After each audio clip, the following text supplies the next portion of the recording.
Là, j'ai vu la salle des coffres, j'ai dit, ah, c'est là, c'est là-dedans que ça se passe, quoi. Il faut arriver là-dedans.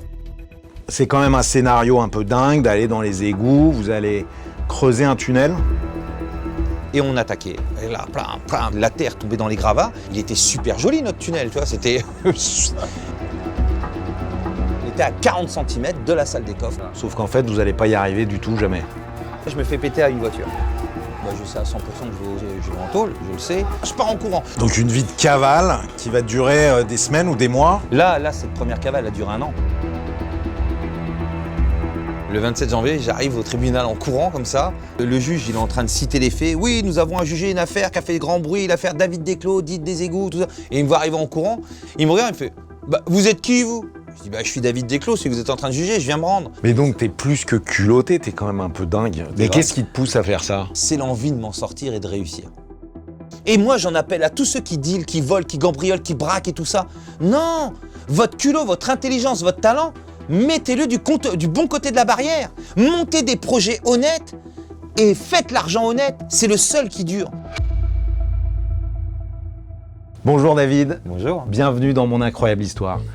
Ton histoire, c'est un scénario improbable que même Hollywood refuserait. Il te dirait non David, c'est trop gros, personne ne va y croire. Un cambrioleur, roi de l'évasion et de la cavale, qui tente le casse du siècle à Caen en creusant un tunnel sous une banque et qui finit par se reconvertir après 10 ans de prison dans le one-man show, il y a des limites à la fiction.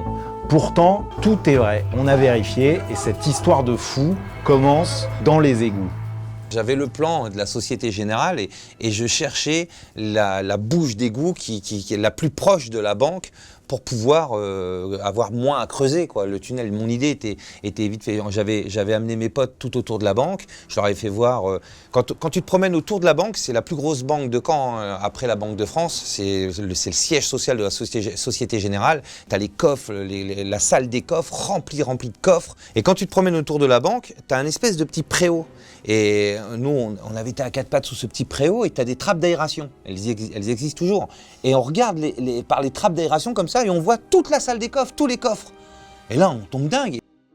On voit les bouches d'égout qui sont pas très loin. Depuis la rue? Ouais, depuis la rue. Tout le long, tu as un espèce de petit préau et tu vas en dessous à 4 pattes. Là, j'ai vu la salle des coffres, j'ai dit, ah, c'est là, c'est là-dedans que ça se passe, quoi. Il faut arriver là-dedans. Et c'est là que je dis à mes potes, les bouches d'égout, hop, c'était logique pour nous. On voulait faire aussi des repérages en cas de course-poursuite ou quoi, pour bien connaître les égouts, bien savoir connaître les égouts comme notre poche. On a levé les plaques d'égout, hop, on est descendu, on a vu qu'en fait, c'était une ville là-dessous. Mais aussi, il y a de l'eau, il y a de l'eau, il y a la pisse, il y a la merde, il y a les rats, il y a tout, c'est un truc de fou. Il y a une ville, il y a de la ville en dessous. Et donc quand on y descend, on fait les premiers mètres dans les premières canalisations et on s'aperçoit qu'on tombe sur des grosses canalisations il y a même une rivière. Et elle va dans toutes les bouches d'égout, donc c'est immense là-dessous.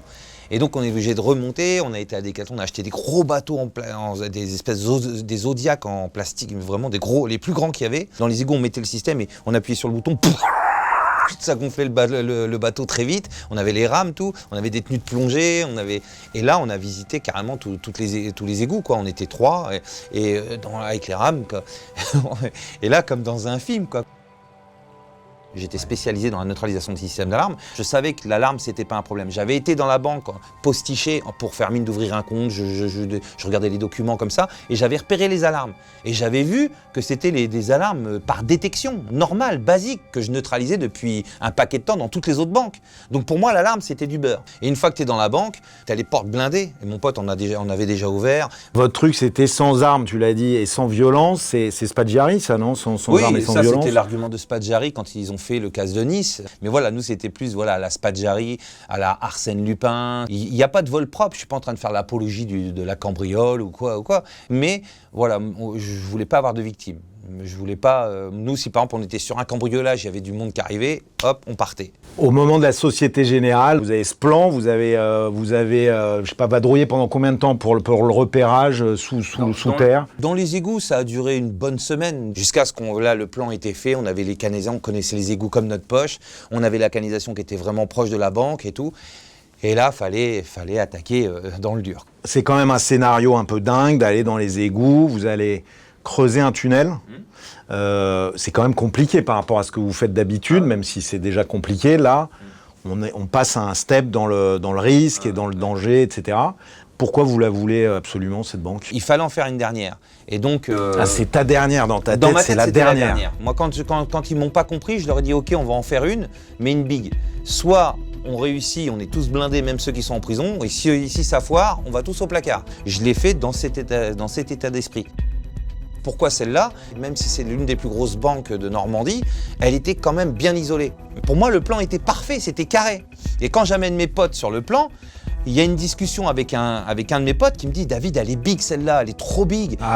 Le système d'alarme, tu le neutraliseras pas comme les autres banques. » Je dis « Si, je te jure, c'est les mêmes alarmes, c'est pareil. » Et on se prend un peu la tête sur le système d'alarme. Je lui prouve par A plus B que c'est le même système d'alarme. Il me dit « Bon, ok, d'accord, on attaque. » On prépare tout notre matériel, tout, et là, pendant 4 mois, la première difficulté, c'est que dans les égouts, pour arriver dans la canalisation où on voulait, c'était trop dur d'amener du gros matériel. Il fallait arriver par la plaque d'égout qui est devant la banque. Et là, ils me disent, mais arriver avec ton gros matériel comme ça, en plein jour, et descendre tout le matériel dans les égouts, la moindre voiture de flic, les moindres passants qui vont voir, ils vont dire, mais qu'est-ce qu'ils foutent là? Je dis, non, pas si on se déguise en travailleur. J'ai volé les casques, les tenues orange, les gilets orange, tout ça. On vole une Clio blanche avec gyrophare orange, tout, avec les plots et tout, tu sais, vraiment comme les égoutiers. Je comprends mieux, on te surnomme Lupin, non? Ou Pinlu, ouais, c'est ça? Ouais, on me surnomme Lupin. Lupin. Voilà, Lupin. Lupin qui se déguisait, des postiches, des machins. Et moi, je disais toujours, il n'y a pas de problème, il n'y a que des solutions. Donc là, j'avais trouvé cette solution. Donc on est arrivé, on a mis la Clio devant, j'avais mis des guetteurs bien postés, et nous, on avait le récepteur de flics. On se mettait sur le canal des Condés, des Schmitt, et en permanence, on savait où c'est tout ce qui se passait. S'il y avait la moindre alerte, on était alerté. J'avais l'oreillette et tout, mes guetteurs qui étaient reliés avec le gars qui était au récepteur. On était en permanence sur la fréquence des policiers. Et donc, on arrive un dimanche, on garde la Clio, hop, on met les plots, clac, clac, clac, clac, avec notre tenue de chantier, casque et tout, gilet jaune, clac, clac. Et là, j'ouvre la plaque, mon pote, il descend. On avait volé des gros lapidaires à découper les routes. Et il y va. Mais ça fait une fumée. Il a le masque, il a le cas, il est là. Et mais ça fait un bordel de malade, une fumée de dingue. Et à un moment, il s'arrête et il me dit « David !» Et je dis « Ouais !» Moi, je suis là en haut comme ça, je dis « Ouais !» Il me dit « Ça fait pas trop de fumée ?» Je dis « Non, non, rien, ça se voit pas, nickel, continue !» Et il me dit « Pas trop de bruit ?» Je dis « Mais non, ça doit partir dans les égouts, le bruit, on n'entend rien !» En fait, c'était une cheminée, le truc, c'était une fumée et un bruit, mais chaque passant qui passait, les voitures, ils regardaient.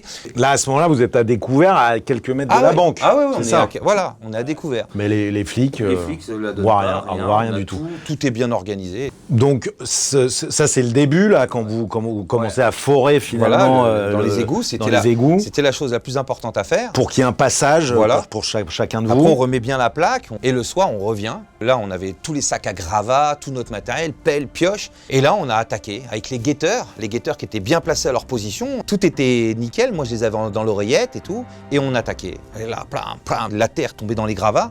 Et on faisait 2 jours de creusement où on entassait les sacs de terre. Et on étayait au fur et à mesure pour pas qu'il y ait des éboulements. Donc on se faisait vraiment un beau tunnel à la Grande Évasion, comme dans le film La Grande Évasion. On avançait comme ça. Et une fois qu'on avait trop de sacs de terre dans les égouts, j'ai été acheter un landau. Donc on a découpé au coup de boulon, on a découpé le landau. Hop. Gardé les roues. Voilà, on a gardé les 4 roues avec le panier. On l'a peint en noir, on a peint tout ça en noir. J'ai été acheter des gros cordons dans un moyen de pêcheur, de la grosse corde qu'on a peint en noir aussi. J'avais toujours l'oreillette, j'ai la plaque d'égout ouverte. Et il me disait, c'était la nuit, hein. Et là, 2 jours d'évacuation de terre. Et il me disait, vas-y. Alors, j'amenais la poussette. La poussette, j'avais des puits, elle venait comme ça. Elle arrivait. Et quand il y avait une patrouille ou des voitures, ou des passants, quelque chose, il me disait, stop.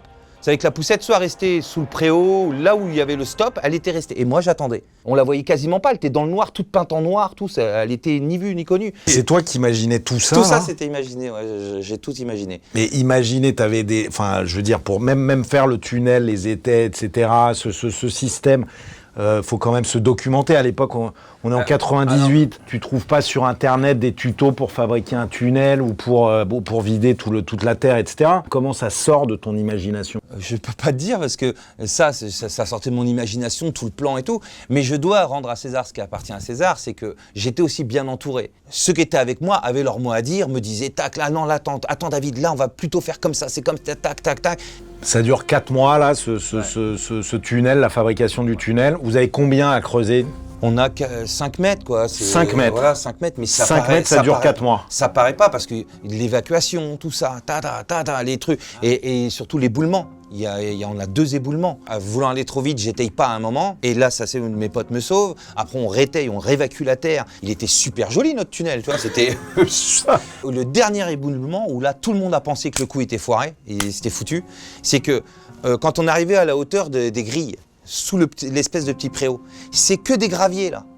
Et donc là, quand j'ai arrivé en creusant à ce niveau-là, ça s'est effondré par en haut, mais tout, c'était énorme. Tout est rentré dans le tunnel. Et là, mes potes, ils ont vu ça, ils ont dit, aïe, c'est mort, c'est foutu, David, c'est effondré. Et là, j'ai dit, non. Donc, arrivé à la nuit tombée, j'ai été avec les râteaux, j'ai raclé le maximum de gravier, au maximum comme ça, tout était parfait. On est redescendu dans les égouts et on est arrivé au mur. On avait le mur de la banque. On était à 40 cm de la salle des coffres, 40 cm de mur blindé et voilà. Donc là, vous êtes prêt à percer ces 40 cm, c'est rien du tout, et vous allez arriver dans la salle des coffres, voilà. Sauf qu'en fait, vous n'allez pas y arriver du tout, jamais. Moi, je vais à la voiture avec un pote à moi pour m'occuper du gros matériel. Et là, je me fais péter à une voiture par un groupe d'intervention, le cagoulé, les condés, là, les GIGN et tout. Ils me pètent à la voiture. J'ai un pote qui manque de se faire péter juste devant nous, un des guetteurs. Il voit l'interpellation à 20 mètres de lui. Il part en marche arrière comme ça. Ils sont tellement focalisés sur nous. On est voilà. Et il arrive à se barrer, lui.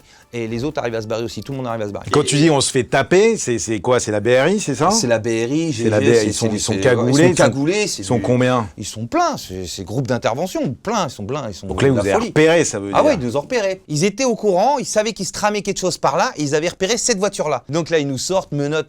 Et j'arrive à sauver un pote quand même parce que je sais qu'il est pas loin. Ils sont en train de me mettre le main, je dis allez vite là-bas parce que celui qui nous a ramené là, il est là-bas. Venez pas me dire après oui David c'est qui, je connais pas son nom de famille, il est là-bas. Je les oriente par là-bas alors que je sais que ça se passe dans mon dos. Et donc il y a une partie des Hein? Il te croit? Ah ouais, il me croit le pire, c'est tout le truc de vous. Une équipe de condés qui partent par là-bas, tu vois. Et là, il y en a un, il décide, il dit on lève les plaques d'égout. Et là, ils sont descendus et là, ils ont pris une tarte. C'est un truc de fou.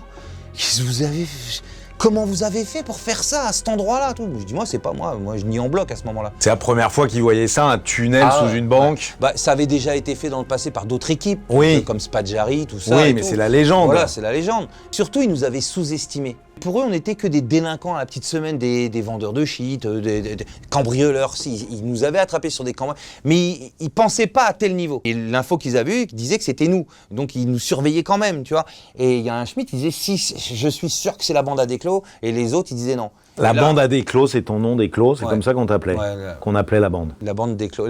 Donc la BRI, elle est interloquée par ce que vous avez fait, par le travail que vous avez fait. Ouais.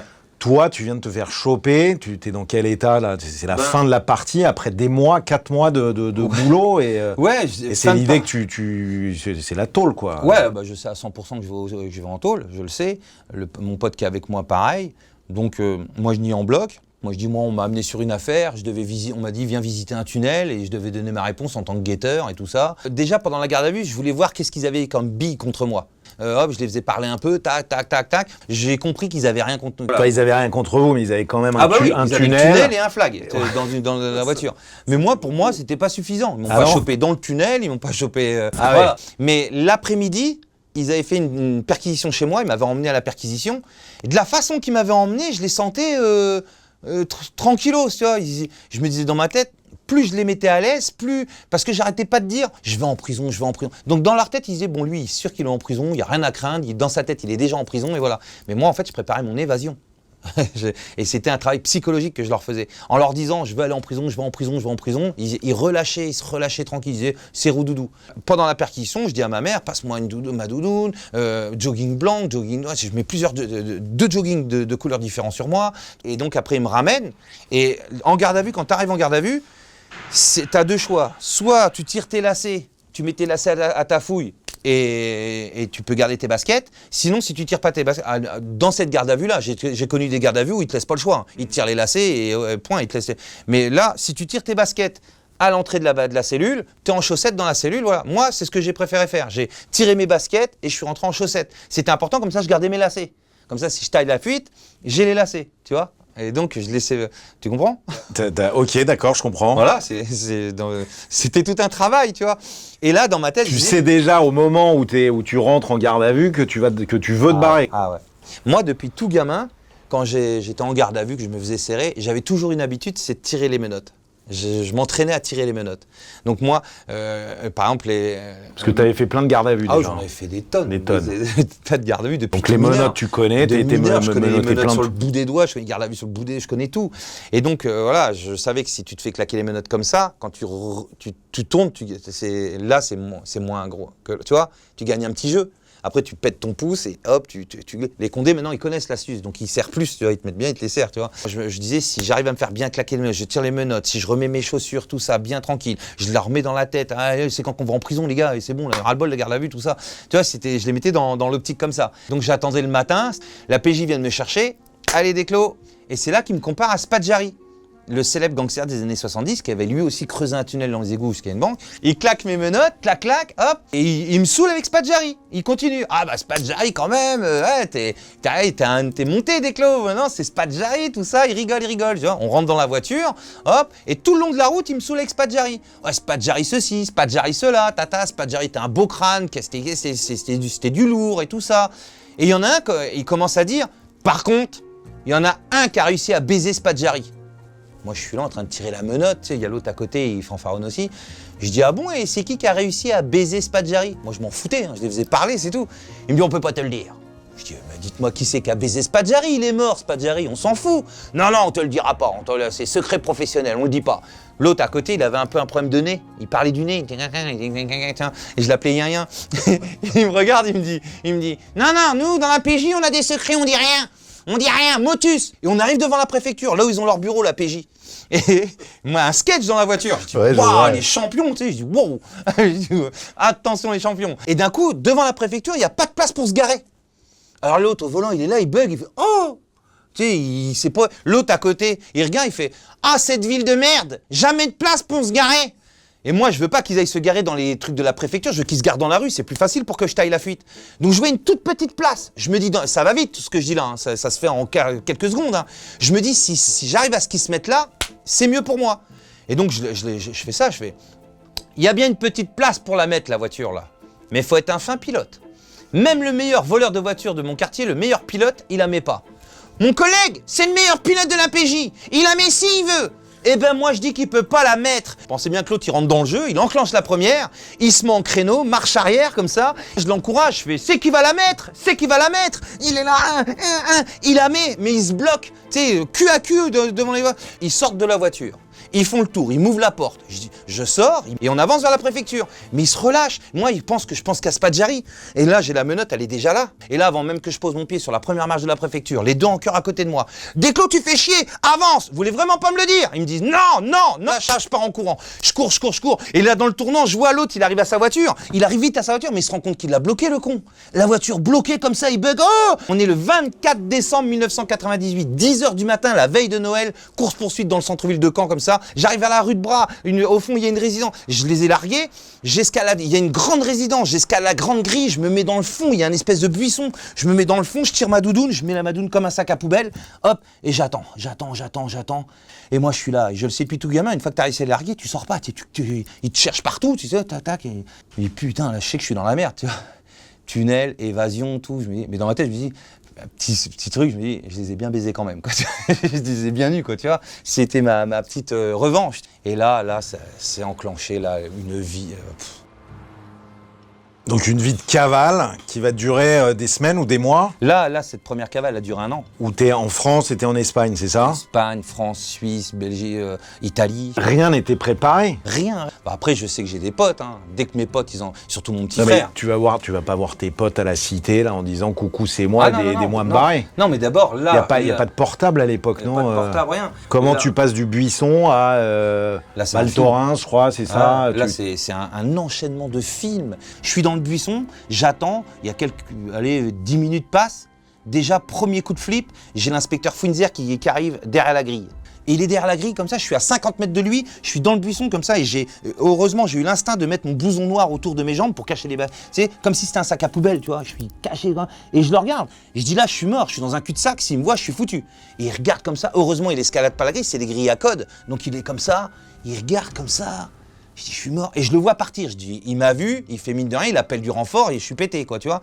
Et je le revois pas. Il vient pas. Rien. Donc, hop, normal. Là, je passe quand même jusqu'à midi. Je me souviens même, il y a une daronne avec une femme avec une poussette et un enfant qui viennent et son mari et tout, je les entends manger en famille. Entre midi et 2, ils mangent. Et là, j'ai des trucs qui me viennent dans ma tête. Je me dis, elle est là, la vie, en vrai.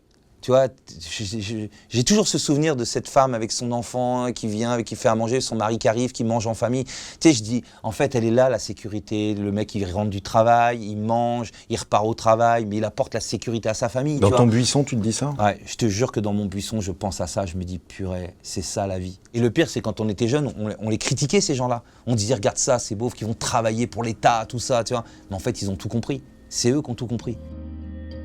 Je sors du buisson parce que je suis intrigué par une porte sur le côté, une vieille porte sous les escaliers comme ça. J'ouvre la porte, elle est ouverte et c'est un local à vélo et compagnie. Je m'enferme dedans, je vais tout au fond, je me fais un lit et je dors. Et 18h, 18h30, j'ouvre la porte, la nuit qui tombe. Tu sais, les veilles de Noël où les gens font leur dernière course, tout ça dans le centre-ville, tu vois. Je sors de là-dedans, j'ai mon double jogging sur moi. Je tire mon jogging noir et je me retrouve tout en blanc. Et j'escalade la grille, tac, je me mets le long du petit mur, j'attends tranquillement. J'attends. D'un coup, je vois un couple arriver vers moi avec une amie à eux qui avait une poussette. Je dis, excusez-moi monsieur, excusez-moi de vous déranger. Vous pourriez pas m'emmener vers l'hôpital? J'ai mon petit frère qui jouait sur la grille là, il s'est arraché tout le doigt. Vous pourriez pas m'emmener vers l'hôpital? Le mec me regarde, il fait, Esma Serbi, inna nefhem shel gaouli, inna nadab al-arabi à classe. Il me disait en arabe qu'il comprenait pas un mot de français, qu'il parlait que arabe. Comment tu parles arabe? Depuis tout gamin, dans le quartier, en prison, j'ai appris à parler arabe, tu vois. Donc qu'est-ce que tu lui as dit à ce monsieur? Laisse-moi monter dans ta voiture. Et en fait, il m'expliquait qu'il avait qu'une 4 places et que le siège auto, il voulait pas se mettre hors la loi. Et moi, il me dit, Sarbé, les uns peut-être la fait le coffre. Il ouvre le coffre, je me mets dans le coffre, il n'y a pas de plage arrière. Dans ma tête, solution de rêve, tu vois. On sort du centre-ville comme ça, clac, clac. À chaque fois que je levais la tête, il y avait des condés encore partout. J'étais un peu affolé, tu sais, dans certains coins de centre-ville, tu vois. Hop. On arrive vers l'hôpital, mon quartier il est proche de l'hôpital. On a un chemin qu'on pratique depuis tout gamin, tu vois. Je passe par un chemin, tout ça, tac, j'arrive pas loin. Mon quartier, c'est un grand boulevard qui l'entoure, tu vois. Quartier de la Pierre-Rosée à Caen. J'y vais, j'avance vers le boulevard, j'entends un gros bruit de diesel dans mon dos. Moi, je le sais, les flics, ils roulent qu'en diesel. Je suis prêt à courir comme ça. J'avance. Je regarde mon petit frère. On ne sait pas de la chance parce qu'en fait, depuis tout gamin, on sait par où on revient pour venir quand on est tricard. Je monte dans la voiture, je dis, t'as pas vu les chemins? Il me dit, il y a des chemins partout, vite là. On prend 3 voitures et on part à Paris. La première, c'est l'ouvreuse, elle passe les péages. Moi, je suis dans la deuxième, dans le coffre. S'il y a les flics, nous, on s'arrête avant le péage. Je sors de la voiture, je passe par les champs en courant. La voiture, elle passe, on est en règle et tout, et elle me reprend après les péages, tu vois. C'est comme ça qu'on passait. Donc, on arrive à Paris sans encombre, tout va bien. On avait un gang qui travaillait avec nous à Paris. On était une bonne équipe. Ils me mettent la réalité en face, mes potes. Celui qui s'est fait attraper avec moi, au ballon. Et moi, je fais tricard tous nos plans de touchy de partout là-haut. Les condés, ils sont à fond sur nous. Ils font des perquisitions partout. Donc mon plan, au lieu que ça ait été les égouts du paradis, ça s'est transformé aux égouts de l'enfer. Et j'ai mis tout le monde dans la merde. Et là, on me le met dans la goule. Donc faut aider. Tu peux pas partir à l'étranger, à Cuba, ouais, c'est la classe. Mais non. Aider, ça veut dire quoi, aider? Bah financièrement, t'es au casse-pipe, t'y vas, tu fonces. Tout le monde est dans la merde. Là, tu peux pas partir, dire ciao pour moi les gars, et tu laisses tout le monde dans la merde. Et donc ils te demandent de participer au trafic de c'est moi qui ai tout monté avec eux. Et quand ça foire, faut rester. T'es quand même déjà dans une grosse merde, enfin je veux dire. Ouais. T'es en cavale, tu viens de te faire choper, t'es planqué. On sait que ça dure pas très longtemps en général, ou alors c'est risqué. Et toi, tu vas en rajouter. Vous n'êtes pas nombreux à faire ça, même parmi les professionnels comme tu étais. Tous ceux qu'on au code, c'est comme ça. Et c'était logique pour nous, c'était naturel. Mais même tes potes, ils n'ont pas envie d'arrêter pendant un moment pour le temps que les choses se calment, que tu puisses avoir une couverture, t'évader à l'étranger, etc. Je dois reconnaître, et c'est ce qui va me mettre encore plus dans la merde après, je reconnais que mes potes, ils sont à 100 000 à l'heure pour moi. Je ne peux pas les décevoir. Ceux qui sont en prison comptent sur moi. Ceux qui sont dehors sont à 100 à l'heure à fond avec moi. L'état d'esprit général, c'est on est dedans, on se serre les coudes et on fonce tout. On est dans la merde. Je comprends pas en quoi le fait que toi tu vendes du shit, en gros, en quoi ça aide ton pote en prison. Bah parce que il faut alimenter. L'argent du sert à ravitailler toutes les familles, tout le monde. Ceux qui sont en prison, payer les avocats, les aider en prison. Il faut de l'argent en prison. Tu peux pas vivre comme un loc-du en prison. On a même le business qui tourne dans la tôle. Donc tu dois faire ta part, quoi. Je dois faire ma part. Eux le font, je dois le faire. Si je le fais pas, je les trahis. C'est une trahison pour eux. C'est pas logique. C'est pas dans nos codes. C'est pour ça que je dis aux jeunes, rentrer dans le banditisme, ça paraît facile comme ça et tout, mais en sortir, et puis c'est pas de la rigolade. C'est pour ça que je leur dis, mettez votre culot, votre intelligence, votre talent du bon côté de la barrière, parce que l'autre côté, c'est une vie de fou. T'avais pas le choix, là. Je veux dire, même si tu veux respecter les codes parce que c'est votre code d'honneur, etc., que t'as grandi là-dedans, etc., t'as pas le choix. Qu'est-ce qui t'arrive si tu refuses? Bah, c'est la guerre. C'est la guerre. Tu peux te faire flinguer, tu peux te bah faire... ouais, puis il était hors de question que je me mette en guerre avec des amis d'enfance, avec des gars qui, à chaque fois que je leur ai demandé de l'aide, ils étaient toujours là. Cette cavale épique, elle va durer un an où il se passe plein de trucs de fous, mais au bout d'un an, tu décides d'y mettre un terme. Pourquoi? Parce qu'au bout d'un an, je suis amoureux de ma femme, ils vont finir par m'attraper, et que s'ils m'attrapent avec ma femme ou chez des amis ou quoi, et je peux les mettre dans la merde et ils peuvent se retrouver en prison. Je sens que j'ai autre chose, j'ai une autre vie qui m'attend. J'ai un peu les idées de monter sur scène, j'ai les prémices des idées de la scène, je sais pas comment, mais c'est un peu foutoir dans ma tête, mais il y a ça. Mais en priorité, je veux pas foutre les miens dans la merde, et donc il est temps, il faut pas jouer avec le feu, quoi. Donc tu te pointes dans un commissariat? Non, j'apprends que le procès des égoutiers va arriver. J'ai un pote qui est en prison, avec celui avec qui je m'étais fait serrer. Son frère vient me voir, il me dit voilà, ça va passer le 27 janvier. Donc je repars au sport d'hiver avec ma femme, je prends un peu de vacances, et puis là je prends la décision, je lui en parle, tout ça. Et le 27 janvier, j'arrive au tribunal en courant comme ça. Le juge, il est en train de citer les faits. Oui, nous avons à juger une affaire qui a fait grand bruit, l'affaire David Desclos, dite des égouts, tout ça. Et il me voit arriver en courant, il me regarde, il me fait bah, vous êtes qui vous? Je dis bah, je suis David Desclos, si vous êtes en train de juger, je viens me rendre. Et là, ils sont tombés dingues. Surtout le procureur, parce que le procureur, il avait préparé son réquisitoire en se disant, il est pas là, il est irrécupérable, il est évadé. Et là, j'arrive, je me rends de moi-même. Donc le procureur, énervé. Le juge, pareil, décontenancé, il dit waouh. Et en plus, je les énerve encore plus, parce que je dis, attendez, avant qu'on commence, je vous ai aussi ramené les menottes. Là, la salle éclate de rire, tout le monde éclate de rire. Le juge, il me dit, mais monsieur Desclos, vous prenez le tribunal pour une cour de récréation. Le procureur, il dit, mais monsieur Desclos se croit dans un théâtre et tout ça. Ouais, mais c'est ça, t'as quand même le sens de la provocation et du spectacle, quoi. J'avais lu un article qui disait que l'évasion en France n'était pas un délit. C'était un délit que si c'était suivi d'un autre délit. Par exemple, si t'avais scié les barreaux, détérioration, si t'avais poussé un surveillant, agression. Et donc moi, en rigolant, je dis à mes potes, si je leur rends les menottes, il n'y a plus évasion. C'est toujours ça de prix. Je sais qu'ils vont me mettre la totale pour le tunnel. Donc si je peux en plus esquiver l'évasion, surtout que j'ai pas de commis d'agression, je leur ai fait une esquive. Donc voilà. Et donc... ça n'a pas marché? Ça n'a pas marché. J'étais jeune. En fait, ils ont tous rigolé. Et le pire, c'est qu'ils ont voulu me faire passer comme si j'avais poussé les surveillants les policiers avant de m'évader. Alors qu'en plein tribunal, j'étais obligé, les policiers m'ont mis tombé dingue. Ils disaient, arrête, Desclos, arrête. Je dis, non, je vais vous prouver par A plus B que j'ai pas commis d'agression. Je dis, j'étais là. Si j'avais tiré mes menottes et pris le temps d'en pousser un, le deuxième à côté m'aurait sauté dessus. Mon évasion a été faite justement parce que le volte-face que j'ai fait, j'ai pas eu le temps d'en pousser un seul. Donc en plein tribunal, j'ai fait c'était un sketch. Hein. Tout le monde rigolait parce que j'attrapais les policiers. Je dis, venez là, vous allez jouer les rôles des inspecteurs. C'est ça, t'as fait un sketch. Voilà, c'était un show, mais j'essayais de montrer quand même que j'avais pas agressé, tu vois. Et donc le procureur s'est levé, il demandait 7 ans pour le tunnel, 1 an pour l'évasion, du sursis, des trucs. Ça a monté à presque 12 ans. En premier instant, j'ai été condamné à 5 ans pour le tunnel, 6 mois pour l'évasion. Mais le procureur, il a fait appel aussitôt. Et en appel, je suis tombé sur une juge qui me connaissait depuis tout jeune, que je baratinais depuis tout gamin. Je lui disais la vérité pour cette fois. Elle me croyait plus. Ouais, elle te croyait plus. Je lui ai tellement menti.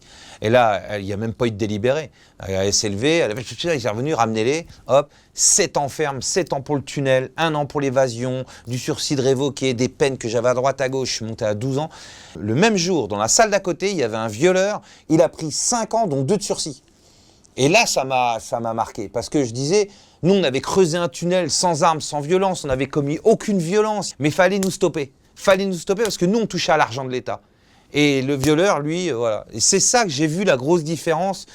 Ça m'a vraiment marqué ce truc-là. Je trouvais que le quantum des peines n'était pas juste, pas équilibré entre un violeur d'enfant et un braqueur qui n'a pas cambriolé puisque vous n'êtes pas arrivé à la salle des coffres finalement. Tu n'as jamais vu la couleur de cet argent. C'est ça. Mais pour nous mettre la totale, ils nous ont mis tentative de cambriolage aggravé, association de malfaiteurs et évasion pour moi. Donc tu as fait combien finalement? Là j'ai fait 5 ans plein. Ma femme est venue à tous les parloirs. Elle m'a attendu pendant 5 ans. Donc tu sors au bout de 5 ans. Je sors au bout de 5 ans. Et qu'est-ce que tu fais? Aucun employeur ne veut de moi parce que trop casier judiciaire, trop connu et tout. J'arrive à me faire embaucher grâce à mon oncle comme éboueur au début. Je ramasse les poubelles pour la ville de Caen, je suis en conditionnel. Je fais mes premiers pas sur scène, je monte sur scène, je raconte ma première évasion, je raconte le premier, parce que j'ai beaucoup écrit pendant ces 5 ans. J'ai écrit plein de scénarios de films, de trucs, j'avais vraiment j'ai plein d'idées. Je fais mes premières scènes ouvertes dans Paris, mais mes complices viennent me voir, ils me disent « David, on est dans la merde. Tu dois nous aider, il y en a encore qui sont en prison, financièrement, ça se fait ramasser de tous les côtés, il y a beaucoup qui se sont fait péter. Et ils me disent, David, on a besoin de toi pour les avocats, tu ne peux pas nous laisser tomber. Nous, quand tu as eu besoin, pendant tes cavales, pendant ta cavale, et un peu en prison, tout ça, on t'a aidé et tout. Et ils ont besoin d'aide. Et je ne peux pas, encore une fois, leur dire non. Ça me paraît impensable, ça. Parce que déjà, la première fois, lors de ta première cavale, tu as accompli ton devoir. Là, tu as décroché, tu es allé te rendre, tu as fait 5 ans de prison, tu as dit à ta femme que tu arrêtais, etc. Tu es en train de reprendre, de découvrir ton futur métier, ta vocation de devenir humoriste, etc. Et tu dis pas non? Ben non, pendant ma première cavale, j'ai pas mis les choses assez claires. Je les ai aidés, mais ils m'ont grave aidé aussi. Alors que là, quand ils viennent me voir cette fois-là, je sais que j'ai pas le choix que de les aider, c'est nos codes. Mais là, pour cette fois, je suis clair. Je leur dis yeux dans les yeux, je dis ok, je vais vous aider, mais on détermine une somme. Une fois que cette somme, elle est faite, je vous ai aidé, après vous faites votre vie, je fais la mienne. Là, au moins, c'est clair. Donc, je ne vais pas reprendre les cambriolages, neutraliser les alarmes, parce que autant laisser ma carte de visite. Donc, comme je connais le bout des doigts, et voilà. Et donc, on se met à faire trafic de et on tombe dans la grande pénurie de 2006-2007. Une pénurie de malades. Les plus anciens s'en souviendront, le Maroc voulait rentrer dans la communauté européenne. Et donc le Maroc, pour montrer patte blanche, ils brûlent leur champ de pavot et tout ça, et tu retrouves plus 1 gramme de en France. Et moi, je tombe sur un pote qui avait coffré en Espagne. J'arrive à reprendre contact avec lui, et lui, en Espagne, à Barcelone, il avait réussi à coffrer vraiment de qualité, on appelait ça du seum à l'époque, qualité extrême. On commence à faire les go-fast pour honorer ma dette. Vers les derniers, je vais à Barcelone et l'équipe de voiture doit me rejoindre. Et mes potes m'appellent, l'équipe se sont fait péter à Bordeaux, les go-fast. Ils se sont fait... Et donc mon pote il me dit, David, attends 10 jours là-bas, reste 10 jours là-bas, je t'envoie une autre équipe. Il me dit 10 jours, je dis non, je peux pas attendre. Et je dis à mes potes en Espagne, là, je leur dis, amenez-moi dans une grande surface, on achète une grosse valise. Et je dis, remplissez la valise. Il me dit, mais tu peux pas passer. Il y avait eu les attentats en Espagne à cette époque-là. Et il y avait les portiques comme dans les aéroports. Ils mettent 25 kilos dans la valise de seum. Je prends la valise, je dis, ramenez-moi à la gare. Il me dit, mais David, t'es un fou. Il m'appelait le ouf à l'époque. Et j'arrive devant la gare, effectivement, je vois les portiques, tout ça, impossible de passer. Donc je fais tout le tour de la gare. On aurait dit Fernandel et la vache et le prisonnier. Je fais tout le tour, j'éclate un grillage, je passe la valise durement, crac, et pas de caméra heureusement à l'époque. Et j'arrive à intégrer la gare, et on avait mis du truc anti-chien, tout ça. Et donc là, on arrive, on voit et j'arrive à monter dans un train. Je suis à Serbie avec mes 25 kilos de première ville française. Première étape, réussie. Je suis à 2 doigts de prendre une chambre d'hôtel et de dire à mes potes, venez, je suis en France, essayez de trouver une autre solution. Et puis je dis, non les gars, je monte dans le train de Montpellier. À Montpellier, je trouverais bien un train qui va à Paris. Je monte dans ce train, c'est un tout petit train. Il y a un monsieur qui est un peu plus loin. Personne. J'ai mis la valise tranquillement dans le truc avec, je suis tranquille, tout ça. D'un coup, j'entends du bruit, je regarde, la douane volante, liseré rouge. Là, je dis que je suis mort. Avec les chiens? Ouais, ils n'ont pas les chiens, mais liseré rouge, ils fouillent tout. Ils arrivent, hop, ils fouillent la valise. Oh, c'est à qui ça? Moi, je fais mine de rien. Ils viennent. Ah, ça va, Robert? C'est un schmitt en civil qui rentre chez lui. Le mec, ça va, Robert? Vous avez vos papiers? Je dis, ouais. C'est à qui ça va? Je dis, je sais pas, moi j'ai vu un mec qui traînait, tout ça, là. Il y avait effectivement un mec qui traînait, tout ça, tu vois. Ah, ça, l'autre à l'Audi? Je dis, ouais, il est monté dans une Audi. Ah, ouais. Hop, il me prend mes papiers, il me tape au terminal, il voit le casier, PAH il dit tu vas venir avec nous quand même toi. Et il me fout en garde à vue, je suis en garde à vue, moi je dis non, mais j'ai rien à voir là-dedans, moi je rentrais tranquille, la valise je sais pas c'est à qui. Première journée de garde à vue, je nie tout en bloc. Et ils cherchent ce fameux gars Lodi, qu'ils connaissent, Audi Noir, c'est un mec, c'est un passeur et tout, ils sont sur lui depuis longtemps. Et pour eux, ça va, ça me sauve, il y a ce gars Lodi. Mais au bout de 2 jours, ils chopent le gars Lodi, ils me le ramènent en confrontation avec le mec à Lodi. Il me dit David, attention, ce que tu vas dire, tu peux l'entraîner en prison avec toi. Est-ce que t'as vu ce gars avec la valise ou pas? Le mec il pleure devant moi. Si moi je dis, je l'envoie au ballon. Et je peux pas, impossible dans mes codes de dire ça, impossible. Et je dis non, je serais un menteur de vous dire ça, ce gars-là je l'ai jamais vu avec la valise, il a jamais touché à la valise, j'ai jamais vu quoi que ce soit. Je le relâche, il dit merci, il pleurait, tout ça, hop, ça. Et moi ils me mettent au ballon. J'ai fait 4 jours de garde à vue, 96 heures de garde à vue. Ils me mettent en mandat de dépôt. Je fais 1 an à Perpignan. Ensuite, ils me transfèrent à Draguignan. Tous les 4 mois, le juge voulait me remettre en liberté. Il me l'ordonnait ma remise en liberté. Mais le procureur faisait appel.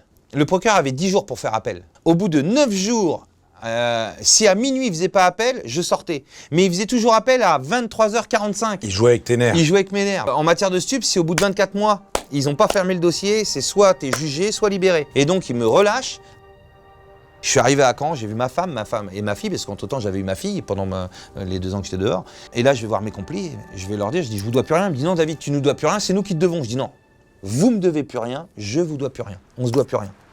Et au bout de 6 mois, l'affaire passe dans le sud. Donc là je prépare avec un pot de Corse, tout ça, je prépare ma fuite dans du tribunal parce que je sais que je vais manger. Elle n'avait pas été jugée la L'affaire première. n'était pas jugée, j'étais en liberté provisoire. D'accord, donc tu avais fait 2 ans Fait, de préventive. Voilà, 2 ans de préventive. D'accord. 2 ans de Donc préventive. elle est jugée, tu sais que tu vas manger plus que 2 ans. Ah bah oui, Ouais. je sais très bien, parce que Tu risques combien? je risque au minimum 7 ans. Tu sais qu'il va y avoir ce jugement, tu sais que tu vas prendre cher et tu décides de pas y aller. Donc Si, j'y vais, mais au délibéré, je tape la fuite. Mais pourquoi tu fais ça? Au moment du verdict, moi je laisse une fenêtre ouverte dans le truc, tu sais, juste à l'entrée du tribunal, tu vois, il y a les flics à l'entrée qui te mettent sous menottes, et avant qu'ils me mettent aux menottes, je saute par la fenêtre.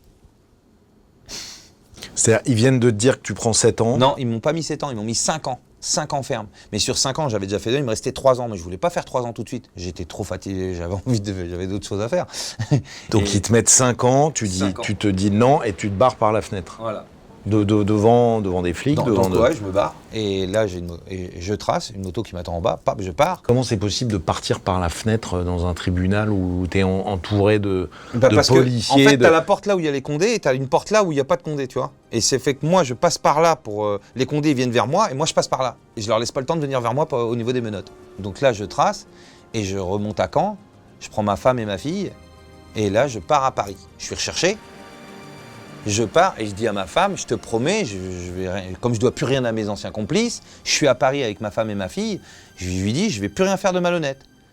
Mais je fais quand même un dernier petit truc malhonnête, c'est que je falsifie les diplômes d'une cousine à moi et l'identité d'une cousine à moi, je falsifie tout et je me fais embaucher sous un faux nom dans une société d'ambulance attachée au SAMU de Paris. Alors que j'ai jamais fait de SAMU de ma vie. Et j'apprends tout sur le tas. Les motards, ils me stoppaient, stop, vous allez sur... Je sortais la feuille de SAMU, je dis on va sur un SAMU, on vous escorte. J'étais en cavale, t'imagines? Escorté par les motards dans tout Paris, les Champs-Élysées en sens interdit, tout ça. Ça paraît trop facile. Je sais pas, t'es en cavale, t'es connu quand même physiquement. J'étais pas connu trop physiquement dans toute la France. J'étais connu physiquement en Normandie. J'imagine que toute la police a quand même ta photo, non, ton identité. Des évadés comme moi, il y en a plein dans toute la France. T'es connu quand tu te fais, par exemple, la une de la télé de partout, que c'est des évasions. Ferrara, par exemple, quand ils ont fait péter Fresnes, ouais, lui, il est obligé de se posticher. Moi, j'étais obligé de me posticher quand j'étais en Normandie. En Normandie, j'étais connu comme le loup blanc. Ouais. Mais dès que je passais les 2 premiers péages, je tirais toute la postiche. J'avais tout le temps une identité complète que je connaissais par cœur.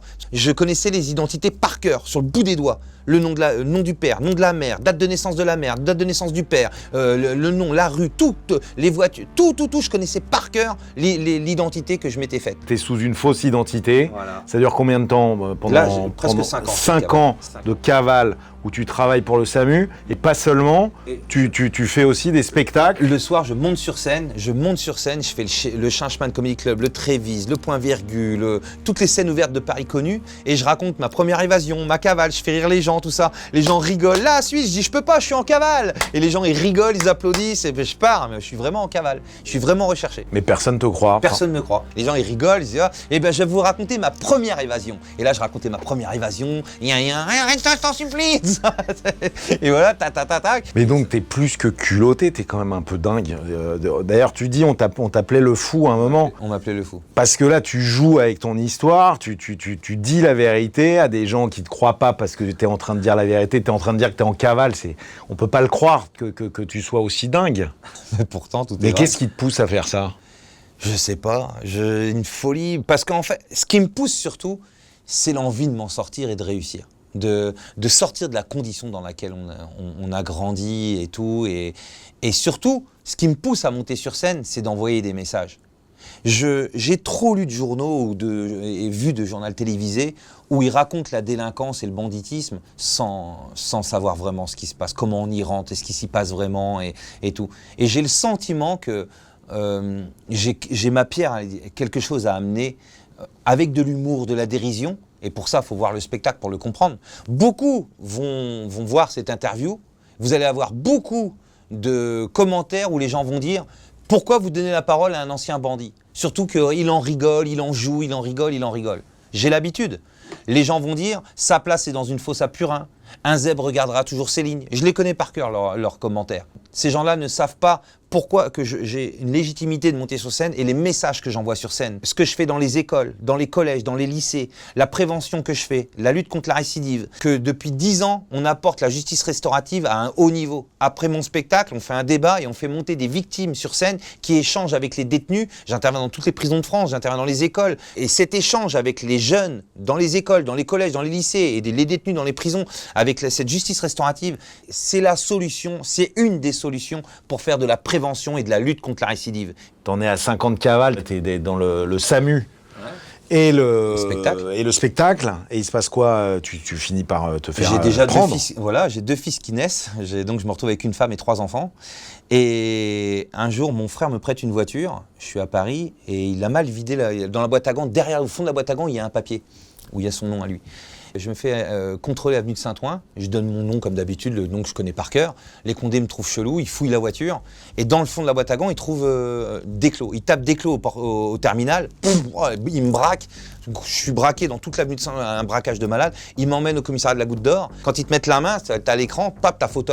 Et je dis non, et là je continue à baratiner comme un couillon. Je leur dis non, quand mon frère allait en garde à vue, il disait mon nom, et moi quand j'allais en garde à vue à l'époque, je disais le nom de mon frère. Donc là c'est normal, vous avez ma photo avec le nom et je l'embrouille. Le flic il me dit arrête David, arrête, tu vas prendre usurpation d'identité, ça va être pire. Arrête tes conneries, c'est toi, t'es mort, vas-y, voilà. Et écoute, on fait un deal, je déchire tout ce que tu viens de dire et on repart à zéro. Je l'ai écouté, il l'a vraiment fait, et respect à ce policier, il a tout déchiré. J'ai été déféré, j'étais au dépôt d'abord, ensuite déféré. Et la juge, j'explique tout ce que j'avais fait, SAMU de Paris, Seine, tout ça. Elle me dit papa, monsieur Desclos, vous m'embrouillez, c'est trop, votre histoire, c'est incroyable, c'est pas possible. Je lui explique dans les. Non, vous allez aller en prison et on va faire des enquêtes. Donc il me fout à Fresnes.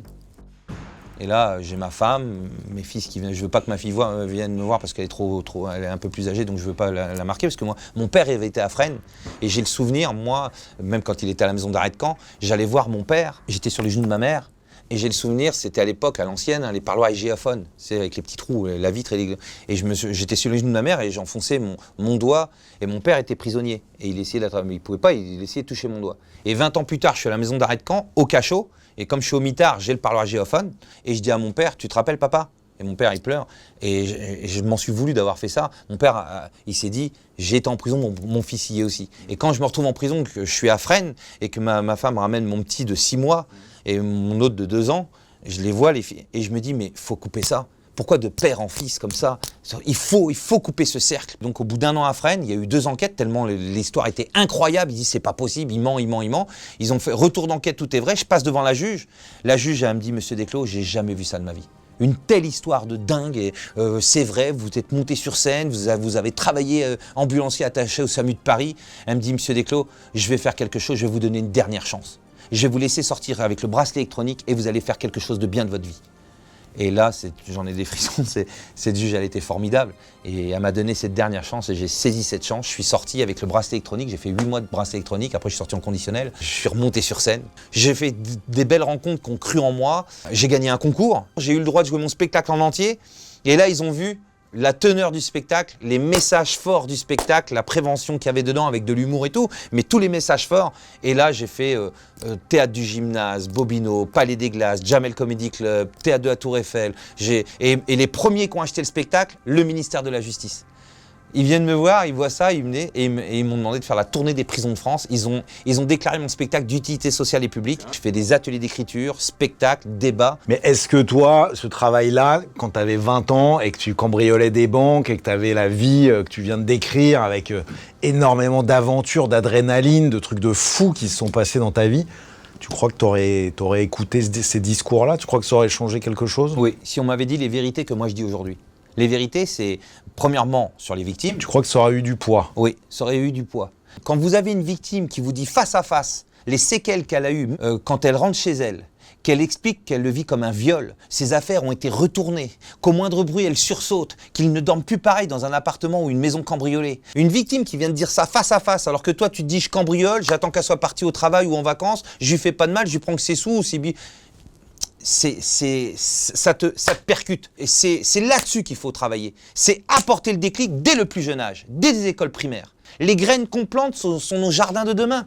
Oui, donc, mais David, la pas de l'argent facile, le pognon facile, celui que tu peux choper sans travailler, etc. Tu vois bien qu'aujourd'hui, les stars, c'est Pablo Escobar, c'est Mesrine, c'est les rois de l'arnaque, la taxe carbone, etc. Enfin, tu vois, ils passent à la télé. Mais les gars des cités, ce qu'ils comprennent pas, et c'est cette vérité-là qu'il faut leur dire, c'est que ce n'est pas l'argent qui fait le projet, c'est le projet qui fait l'argent. Et ça s'appelle de l'éducation. Ça s'appelle apporter le déclic. On part dans la délinquance, on se dit on va niquer le système. C'est pas nous qui niquons le système, c'est le système qui nous nique. Et il faut leur parler avec les vrais mots. C'est comme ça qu'il faut leur parler. Et moi, j'en appelle à tous ceux qui dealent, qui volent, qui gambriolent, qui braquent et tout ça. Non! Votre culot, votre intelligence, votre talent, mettez-le du bon côté de la barrière. Montez des projets honnêtes. Et faites l'argent honnête, c'est le seul qui dure. C'est que celui-là. Ce discours-là, il a déjà transformé des destins, tu penses? Je vous jure que oui. J'ai un retour énorme. Des éducateurs qui me rappellent en me disant « Mais David, comment tu fais déjà pour les tenir? Nous, on les tient pas 5 minutes, ils nous écoutent pas. Toi, pendant des heures, ils t'écoutent. » Est-ce que tu lâcherais la scène pour faire de la politique aujourd'hui? Non, je ferais peut-être les deux, mais ça peut être possible. La mission est tellement belle et tellement importante à mes yeux. Je le dois à tout ce que j'ai pu faire de mal avant. Je dois garder une part de ma vie pour ça, parce que je le vis comme une petite mission.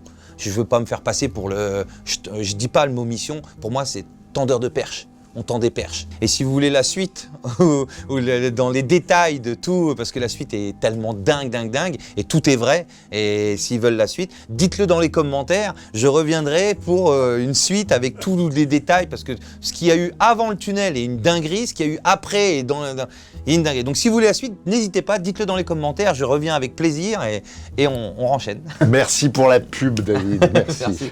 Merci.